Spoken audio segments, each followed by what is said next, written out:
You know that feeling, right? Your heart is suddenly pounding, your palms are sweating, and this deep sense of dread just totally washes over you, even though you're literally just sitting perfectly safe in your living room. So, what happens when you feel fear, but there's no actual danger? Well, welcome to modern anxiety. It's essentially a biological response to a threat that just isn't there. In this explainer, we're going to explore how to break free from this exhausted cycle and actually find genuine peace using some incredibly powerful ancient Buddhist principles. Welcome to the Explainer. Today we're drawing from some absolutely phenomenal insights from a source called Buddhist Life Lessons. We are going to walk through a highly practical, deeply compassionate roadmap for stopping that endless cycle of overthinking. I'm honestly so excited to share this with you because it completely shifts how we view our own minds, and it gives us a real actionable guide to taking back control. Okay, let's dive right into this. Here is our exact roadmap for today. Number 1, the reality of anxiety. 2, acknowledge your suffering. 3, mindfulness of the mind. 4, you are the sky. 5, return to the present. And finally, 6, the illusion of perfection. We're moving straight from the turbulence of anxiety to some profound stillness. Starting off with Section 1, the reality of anxiety. Look, anxiety is incredibly common in our modern world, but let's be real, it still feels uniquely heavy and super isolating when you're the one carrying it. We often fall victim to what's called the monkey mind. From the outside, so many people are incredibly good at masking their panic. They smile, they look totally put together, they seem completely fine. But inside their heads, their thoughts are just bouncing around erratically, distracted, exactly like monkeys jumping wildly from branch to branch. They're hiding this constant, heavy fear right behind a simple smile. And frankly, it's exhausting. And here is where we make our absolute biggest mistake. When that monkey mind acts up and panic sets in, our gut instinct is to fight it. But fighting the emotion actually turns it into a monster that just takes control. Hating your anxiety, getting angry that you're even having these thoughts, that just feeds the fear. You start seeing the anxiety as this massive monster, and the more you fight it, the stronger it gets, and the more it completely takes over your life. Which brings us to Section 2, acknowledge your suffering. So how do we stop fighting? Well, we use this core framework. Step 1 is to acknowledge. Step 2 is mindfulness, and Step 3 is self-compassion. We absolutely have to start with Step 1. Before we can even think about fixing anything, we just have to accept that anxiety is a totally normal, totally common human response. This truth is perfectly captured by the Supreme Buddha, who said, "Where there is birth, there is suffering." Now hold on, this isn't meant to be dark or pessimistic at all. It's actually profoundly empathetic. Just think about what this means. No matter how rich you are, how talented you are, or what social status you hold, fear and worry are the common ground for all living beings, without exception. Acknowledging this normalizes your pain. You aren't broken for feeling anxious, You're simply human. Moving right along to Section 3, mindfulness of the mind. Once we've acknowledged our suffering, we turn to ancient Buddhist texts like the Satipatthana Sutta. The Supreme Buddha taught that there are actually 4 grounds of mindfulness: being mindful of your body, mindful of your feelings, mindful of your mind, and mindful of mental states.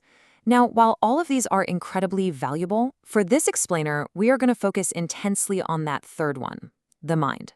The ancient term for this specific focus is Cittanupassana.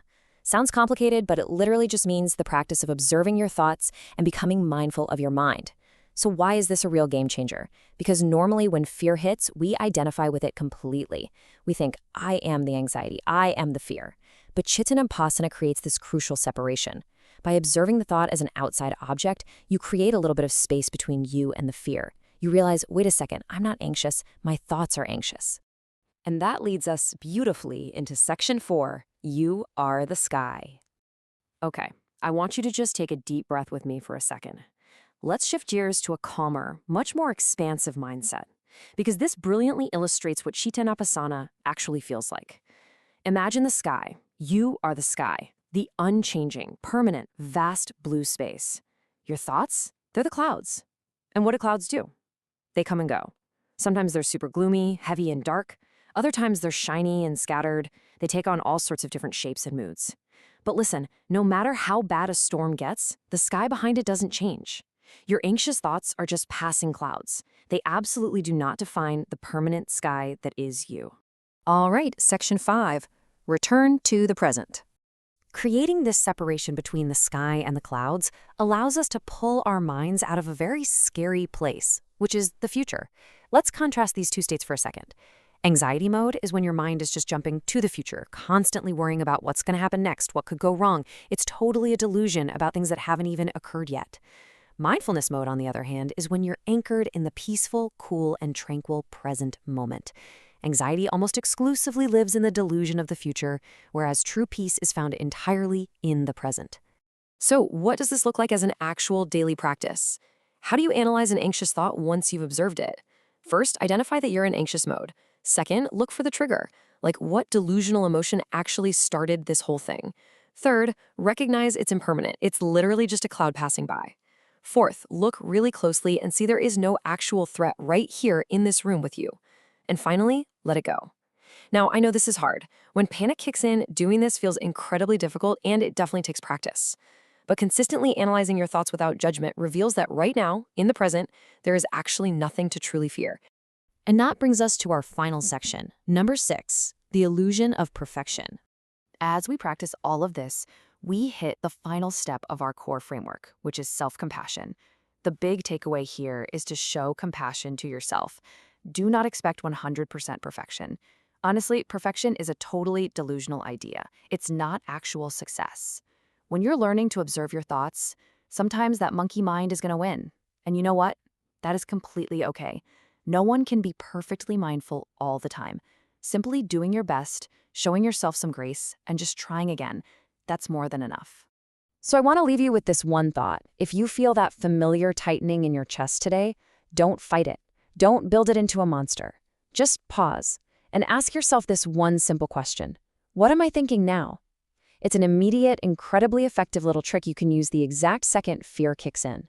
It lets you step back, observe the clouds, and instantly return your mind to the peaceful present. Try it out today and just see how much space it creates for you.